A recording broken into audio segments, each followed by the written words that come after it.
Hello everybody, once again we're going to be having game 2 from the Uni-Star League or something like that. This is going to be round of 32 qualifier from the Monash University between the Red Terror and Petrox. It's going to be game 2. Petrox currently a game up against his Zerg opponent Cykasmik. I'm just going to call him Cyka. It was so hard to keep saying his name in the last game. But either way, both players retaining their custom colors, red versus teal. The map is going to be Zelnaga Caverns. Not really sure if it's loser picks, but this isn't a bad map for Zerg who like to be aggressive, really. Zelnaga Caverns, of course, are extremely classic map, and really it's going to be about how Terran's going to try and turtle up and get as many bases as he can, and Cykasmik trying to prevent Petrox from getting his gold. I feel that's one side of this story. Another story is going to be how will Petrox harass, how will Petrox try and abuse all this space in the natural with blue flame Hellions perhaps, or even prevent that third hatch as well, which is going to be so critical, especially on these Blizzard maps. But either way, Petrox winning that first game with a nice little slow tank push with some Marines. I felt all of his infantry upgrades were really late, but he also did get his gas late, so he opened 2 racks, and he didn't really put on the early aggression as you would traditionally. And that really forced both of his guys down kind of late, and even for a 2 racks it felt like he transitioned out of that late, which really delayed his stim and other things. In fact, I don't really think he got stim in the end, but it looks like that Cykasmik is going to be going for a 14 hatch, I believe. Nice opening on this map. You will need to open speedlings after this. You can't just take straight to roaches or something silly like that. Petrox is going to be hiding NCV back here, but he's already seen the hatchery first, so he's going to be able to prep for that. 2 racks could be a little bit more successful here if Cykasmik doesn't build a spine crawler immediately as this hatch goes up. Just because the links might be a little bit more delayed. But here comes the second racks from Petrox, and it does look like that Cyka is going to be able to scout this with his drone. Actually stealing the gas there for a second, not really sure what the point of that was. Maybe these workers were fighting. Yes, they were indeed, and I forgot to turn off health bars, which may actually upset people. It just occurred to me. But I do like the bunker placement here from Petrox. Looks like that Cykasmik does not actually see that. No, the creep has not spread out from the hatchery quite yet, and so Marines should be rallying down extremely quickly at the moment. Here comes the first Marine. Second Marine should be out in a matter of seconds. Oh, actually, that was the second Marine, but here we go. And now Cykasmik does realize what's happening. He needs to start going to work with his drones. He needs to pull a lot more drones than this, and it looks like the bunker is going to be in range of this hatchery. And really, the correct response right now is to put down his Roach Warren and just save his drones. You don't really need a mine for this straight away. No, you can just put them back in your main. Getting a spine crawler, also very good response. But of course, getting those roaches could be pretty good as well. Really, just letting this hatchery take a few hits is not going to be the biggest deal in the world. You can get the spine crawler up, and as soon as it builds, you need to uproot it, move it into position, and at the same time attack with the links to tank for the spine crawler while it gets down, just because the spine crawler takes ages to get down as well. Another way to do it, I know that there's a positioning for spine crawlers where they can hit the bunker, but the bunker can't hit them. And nice work from Cyka with his links, picking up a couple of reinforcements. Oh, the Marine just gets picked off. So nicely done right there. And here comes the Queen. He needs to move up the spine and attack with these links as soon as he can. Move the spine, move the spine, move the spine. He's doing everything except moving the spine. And this Queen actually almost gets picked up. He needs to inject lava on that as well. But please move the spine right now. Oh, but it does look like that Cycle will have just a huge amount of links, able to take all of this out. And Petrox there losing a lot of Marines actually. I'm surprised he didn't just unload and salvage the bunker, of course. Actually, I'm not sure if you can unload when you're surrounded by links with the bunker, but it looks like he is going to be transitioning into an expansion at the moment. Cykasmik actually stealing one of his gases, so if Petrox is going to be trying to attack, he's not going to be able to do it very successfully. But at the same time, let's take a look at Cyka. What's he going to be doing? He's going to be getting supply capped. Actually, Overlord's going to be fishing right now, but it looks like he's going to be getting his second Queen right now. And that's really going to help him produce a lot of drones at the moment. It does look like some links did take a poke up, killed off a couple of the Marines that were on the outside. And at the same time, Cyka's proxy extractor is going to be going down right now to Petrox's Marines. And so yeah, Roach 1 finally going down for Cykasmik. I do like this choice right now. With 2 racks openings, generally tech is going to be extremely delayed just because they're not going to be getting gas. So Roaches are a really nice response to Marines actually in medium numbers. In large numbers, I think Roaches fare very well actually, depending on the upgrades. But yeah, you need to be quite careful with tanks when you go Roaches. Which are going to be a really nice cost-efficient response when going up against Roaches. So metabolic boost is also going up actually, and that's quite a late metabolic boost. I think he just forgot to build it because he's stockpiled a lot of gas as well, as you see up here in the top right. At the same time, looks like Petrox is going to be trying to set up his own natural expansion. He should be putting down a couple of bunkers just to watch these flanks and moving out this orbital command as soon as it's up. But it looks like he's interested in just taking over this Zelnaga watchtower and actually denying that vision for a while. And I'm surprised that these bunkers aren't going up at the moment right now, just so that these Marines have someone to retreat to very safely. But here comes the Cykasmik Overlord. He is going to be scouting in right now. Let's take a look at his vision. He's going to see 3 racks and 2 factories to follow up. So the same opening from Petrox that was kind of nice. He's going to get siege mode. He's going to try and get blue flame Hellions once again. But really, this second gas was quite delayed compared to game 1. So could come into play right there, and Petrox is actually going to be sneaking a lot of his Marines on this right hand side, and he could be doing one of 2 things. He could be going to harass this natural expansion, which I don't really like, or he could be sniping off some stray overlords, but really he's punishing Cykasmik for not taking advantage of how he can spread his overlords, just for that additional information. And here comes the push from Petrox. This narrow alleyway is actually going to help him out a lot if he's going against only Lings, but Cykasmik does have 4 Roaches currently on the map. Baneling Nest also in production, 6 Roaches actually also in production. And let's take a look at the units. Lots of drones, lots of Lings actually going down as they are funneled in through between these minerals. A lot of Marines actually getting allowed a lot of value from them, and here come the Roaches finally able to clean them up. He should not have sent the Lings in that situation. He should have just sent the Roaches, because the Roaches could have cleaned that up pretty well. Maybe send a few Lings just to tank for those Roaches actually. But the worker count is currently going to be 29 to 30 SCVs plus those 2 meals, so the Terran income should be quite a little bit ahead just as soon as this transfer is completed right there.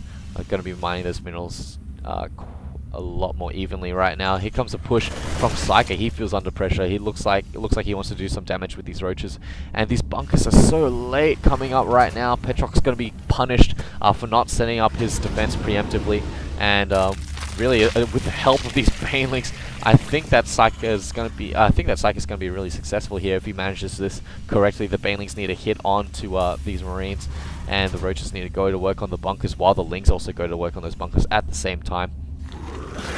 And so here we go, here comes the push right now.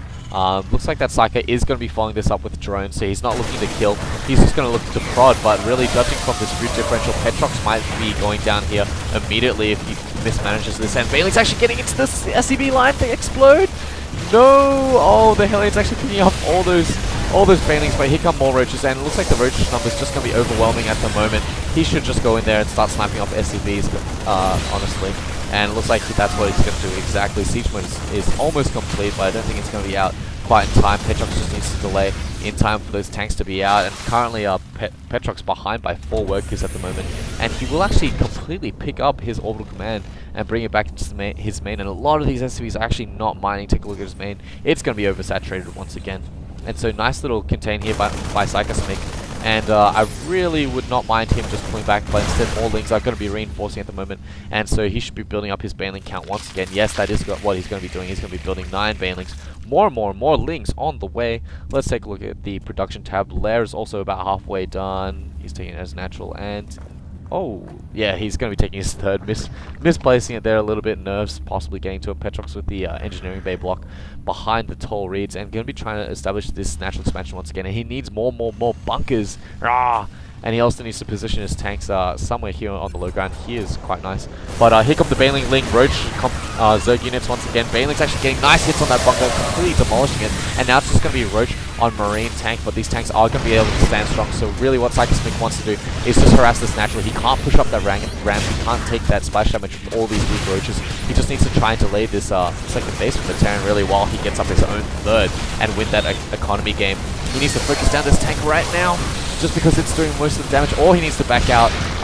One meal actually not doing anything, and Cyka actually loses everything because he carelessly threw it into the range of the siege tank. That's definitely not what you want to do at that moment, and now he feels under pressure. He wants to build units just because he's not sure what Cyka is going to be doing. Is he going to be coming in with a slow tank push? Is he just going to be taking all of his SCVs and going for some sort of all-in? He doesn't know. No one's taken advantage of these watchtowers. Really, like the Overlords are going to be able to spot a push coming out in time, but he's going to lose an Overlord as well.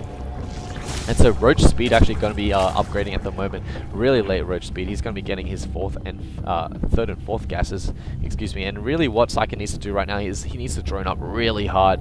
He's got this third. He's got so many minerals and he hasn't got enough gas. He needs to start making auxiliary hatcheries. He needs to start mining his gas. Yes, there we go. And he needs to get infestors, I feel, just because a lot of Marines are going to be coming out. But actually Petrox is favoring the tank-heavy army. A lot of these a lot of these Marines actually have gone down. Stimpack coming out extremely late. And so Petrox is going to be having to get infestors, I feel, is a nice choice to this. Another good choice would be Ultras if he can take up that far, but it doesn't look like he's going to be able to do that. Hydras really aren't the answer, they just melt. So Cykasmik's going to be forced to get...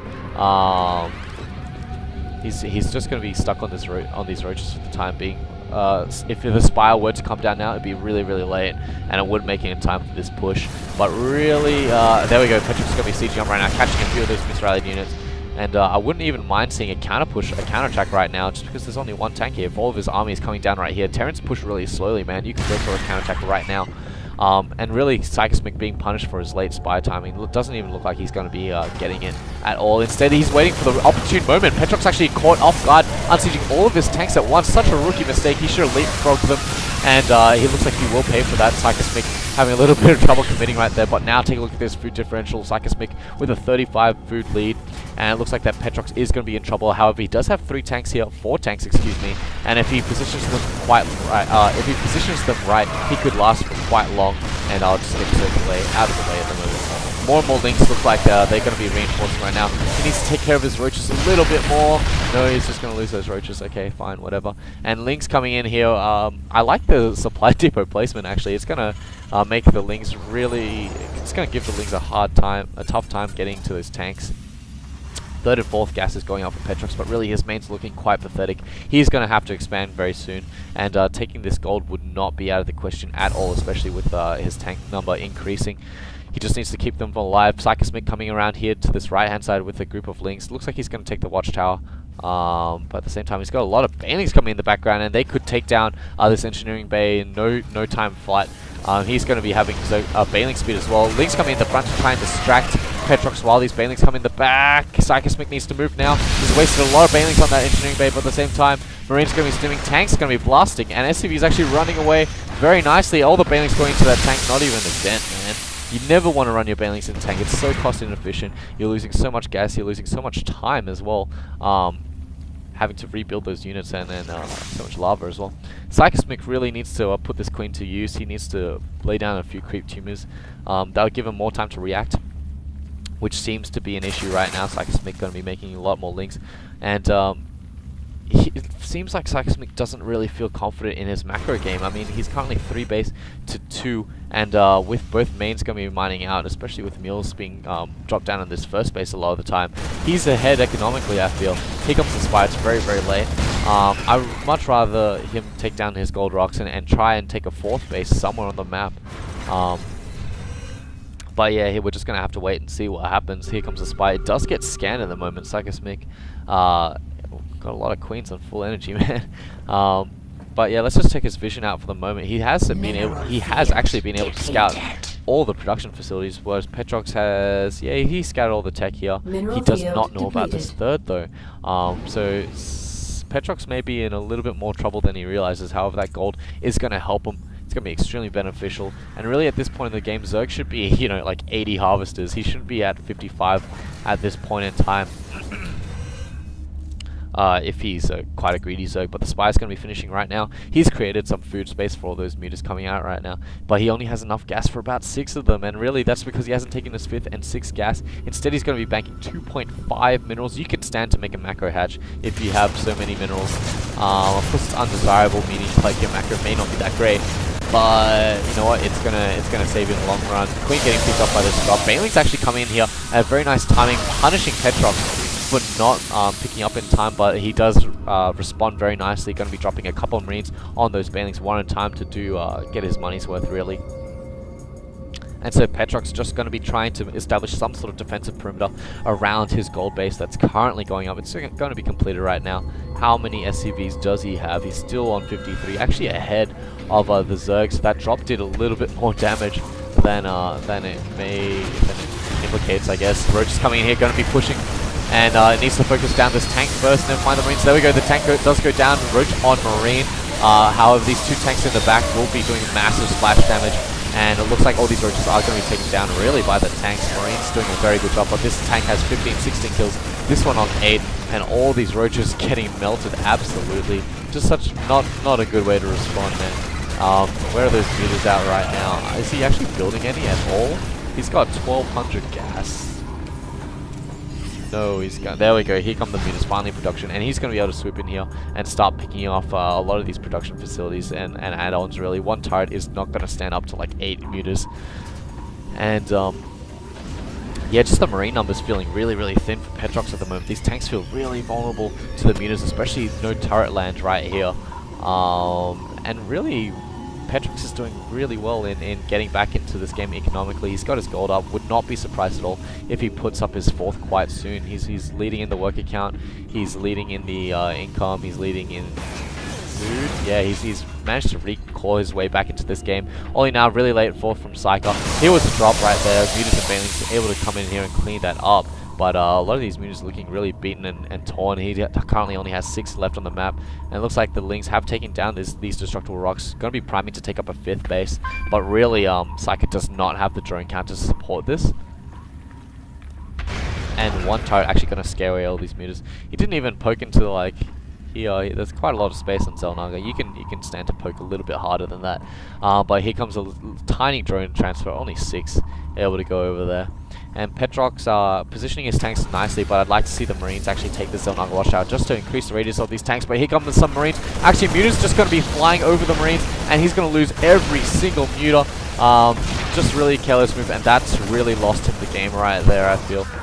He had a tiny chance where he could defend right there and contain with harassment with the Mutas for a long time. If he had harassed effectively, Petrox would have been scared to push out, but right now with a Muta count like this, with a food differential like this, and an economy differential like this, Petrox is just going to be able to roll this right now. He doesn't have the Muta count to properly snipe the tanks. Even if the Banelings get all of the Marines, the Roaches aren't going to be enough to take out these tanks. And yeah, there's no harassment contained. So here come the Banelings, here come the Lings, but it's really an anemic effort from a Zerg with no economy at the moment. And let's just take a look at the incomes. I mean, take a look at here. It may seem like Cyka does have a good economy, but Petrox's economy is just so big in comparison to that. And here comes the infestation pit. He's going to be getting fungal growth, which is really good for delaying and rebuilding some mutas as well. But it's going to be pretty tough if he is going to come out of this. He needs to cancel this hatchery straight away. But really, with the surplus of minerals, yeah, whatever. It looks like Petrox is just going to be able to take this down, honestly. But Petrox not keeping up with his upgrades. By now, he should be 3-3 at least. And 3-3 Marines, if he were keeping on top of his upgrades, 3-3 Marines just melt mutas straight away. But here's actually a huge group of mutas. Holy crap! And they need to start sniping tanks as soon as possible if they want to get a chance back into this. And really, I say take some of the damage from those Marines, and flying over them is not the response. It's not very helpful. He needs to try and lure the Marines one way and take out a tank through the other way. But here comes some more Banelings. And Pathogen Guy's actually going to be completing 3 Infestors on the way, 19 Banelings and 24 Lings in production. But it looks like that Petrox, excuse me, is going to be active. He's going to try and take down this 3rd. If he does know about the 4th, he'll be able to cut back and take that. No, he does not know about it. Muta's actually trying to defend, but actually just swooping over all of these Marines is not the answer. And the Destructible Rocks are not down, so all these drones are just going to melt. Not very heads up play right there, but the Marine's actually going to be caught out of position. Looks like that all these tanks are going to go down the cycle, but Banelings, he's running his Banelings into this tanks. Just not the right response at all. He needs to save those Banelings for the Marines. And here comes Cyka, calling good game. And unfortunately, he is going to be knocked out of this tournament 2-0 to Petrox, our flexing Terran. Even had some Thors on the way and some extra command centers just for fun. So thanks for watching. That was the first series. Hopefully we're going to be having some more. And I'll see you next time. Bye.